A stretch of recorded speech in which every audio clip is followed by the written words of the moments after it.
Welcome back to the channel students. फिर से स्वागत है आप सभी का अपने यूट्यूब चैनल NH रहमान में। आज हम करने वाले हैं क्लास। इस चैप्टर की शुरुआत करने से पहले मैं आपको मिलवाना चाहूँगा कार्ल फ्रेडरिक गोस से।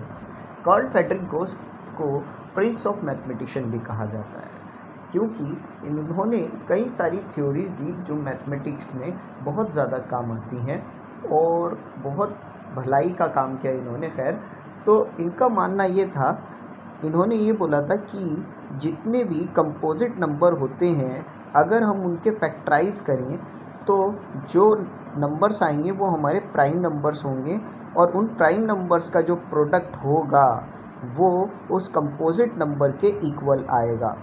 तो ये एक यूनिक चीज़ उस वक्त पे निकाली थी। मतलब आज के दौर में तो ये चीज़ हमारे लिए बहुत कॉमन है, बट उस वक्त पे ये चीज़ एक यूनिक थी हर एक नंबर सिस्टम को जानने की।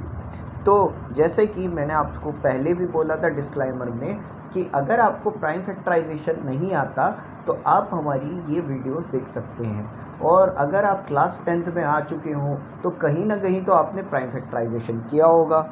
इसी बेस पे हम लोग एक प्राइम फैक्टराइजेशन का क्वेश्चन ले लेते हैं जो आपकी NCERT की बुक में भी है।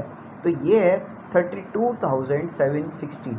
तो देखो बच्चों, जिन बच्चों को प्राइम फैक्टराइजेशन नहीं आता तो कोई बात नहीं, मैं थोड़ा सा हिंट दे दूंगा। उन बच्चों को याद नहीं आ रहा होगा, मे भी हो सकता है। उस हिसाब से मैं उनको यहाँ पर एक्सप्लेन कर देता हूँ। यहाँ पर हमने लिया है 32760। तो थोड़ा सा याद करो प्राइम फैक्टराइजेशन, जिसके लास्ट में 24680 आ जाए तो वो सारे के नंबर्स 2 से डिवाइड हो सकते हैं, और जिन नंबर्स के लास्ट में 0 आ जाए तो वो 0 और 5, तो वो नंबर सिर्फ 5 से डिवाइड हो सकता है। इसके अलावा मैंने आपको 3 से, अगर प्राइम फैक्टराइजेशन वाली वीडियो में भी बोला होगा, शायद नहीं बोला तो यहाँ सुन लो। अगर किसी जो नंबर के सम को, अगर उसके डिजिट्स के सम कर देते हैं हम लोग, और अगर कोई ऐसा नंबर बनकर आता है जो 3 के टेबल में आता है, तो हम उस नंबर को 3 से भी डिवाइड कर। मिसाल के तौर पे मेरे पास यहाँ पर एक नंबर है 4095। अब आप बोल रहे हो कि 4095 सर ये तो 5 के टेबल में भी आता है, क्योंकि लास्ट में 5 आ रहा है, यूनिट नंबर 5 है, तो ये 5 से डिवाइड हो जाएगा। तो देखो करके देखा हमने, ये देखिए डिवाइड हो गया। और अब हम 3 से भी करने की कोशिश करते हैं। तो 3 से कैसे करेंगे, देखो पहले हम इसके डिजिट्स को प्लस कर लेते हैं। 4 + 9 + 5। जब हमने 4 + 0 + 9, तो ये कितना हो गया, 13 + 5 18। अब मुझे बताओ क्या 3 के टेबल में 18 आता है? 3 के टेबल में 18, हाँ वाकई आता है। तो अगर 3 के टेबल में 18 आता है तो हम कह सकते हैं 4095 3 से डिवाइड हो सकता है। तो हम लोग डिवाइड करके देख लेते हैं। तो ये हमने डिवाइड किया और ये आ गया हमारा 1365। तो देखा आपने, ये डिवाइड हो सकता है। तो खैर मैंने नंबर जो लिया था वो था 32760। तो फिलहाल यहाँ पर लास्ट में 0 आ रहा है, तो अगर मैं इसको 2 से डिवाइड करूँ तो 2 से डिवाइड कर देता हूँ मैं पूरा का पूरा नंबर, तो मेरे पास आता है 16380। इस 16380 को भी मैं, लास्ट में 0 आ रहा है तो मैं 5 से भी डिवाइड कर सकता हूँ और 2 से भी। तो लेकिन मैं 2 से डिवाइड करना ज़्यादा पसंद करूँगा। तो 2 8 ज़ा 16, 2 1 ज़ा 2, 2 9 ज़ा 18 और 0 एज इट इज़। और फिर इसको ऐसे ही आगे भी डिवाइड करते चलते हैं। तो 2 4 ज़ा 8, अब 1 आया तो 0 लगा देंगे, और 2 यहाँ पर 19 हो जाएगा, तो 2 9 ज़ा 18 और 2 5 ज़ा 10। और इस तरह से अब 4095 आया, तो हमने पहले डिवाइड करके दिखाया था आपको 4095 को। अब दोबारा कर लेते हैं, तो क्या आ रहा था 1365। तो ये आ गया 1365।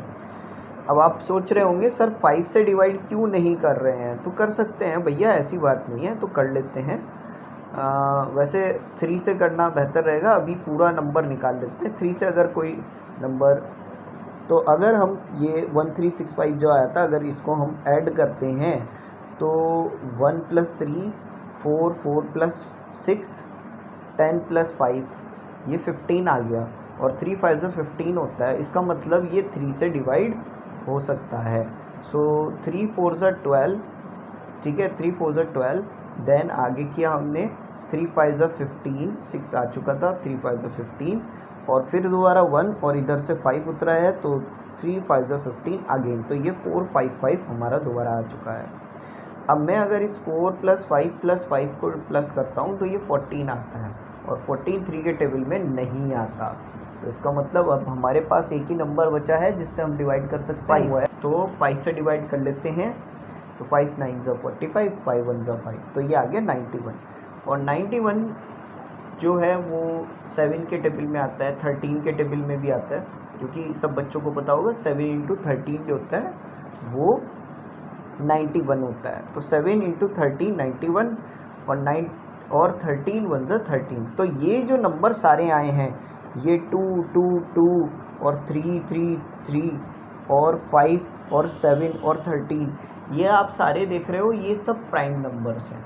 तो बच्चों प्राइम नंबर्स किसको बोलते हैं? प्राइम नंबर्स उन नंबर्स को बोलते हैं जो किसी भी टेबल में नहीं आते, सिर्फ और सिर्फ अपने टेबल में आते हैं। तो आप लोगों ने देखा कि 2 भी किसी के टेबल में नहीं आता, 3 भी किसी के टेबल में नहीं आता, 5 भी किसी के टेबल में नहीं आता, 7 भी किसी के टेबल में नहीं आता, और 13 भी किसी के टेबल में नहीं आता। तो 10 मिनट आपको मैंने बताने में लगा दिए कि प्राइम फैक्टराइजेशन ये है जो आप लोगों ने अपनी जूनियर क्लासेस में की है, 6th में 7th में 8th में की है प्राइम फैक्टराइजेशन। और इसी से रिलेटेड हम लोग कुछ LCM और HCF भी करते हैं, जो कि एक्सरसाइज 1.1 में भी करेंगे। अगर यहाँ तक का आपका प्राइम फैक्टराइजेशन का मेथड और सारा कुछ कंप्लीट हो चुका है, क्लियर हो चुका है, तो आई होप सो आप ये चैप्टर कर सकते हैं। सो चले आते हैं हम एक्सरसाइजेस की ओर।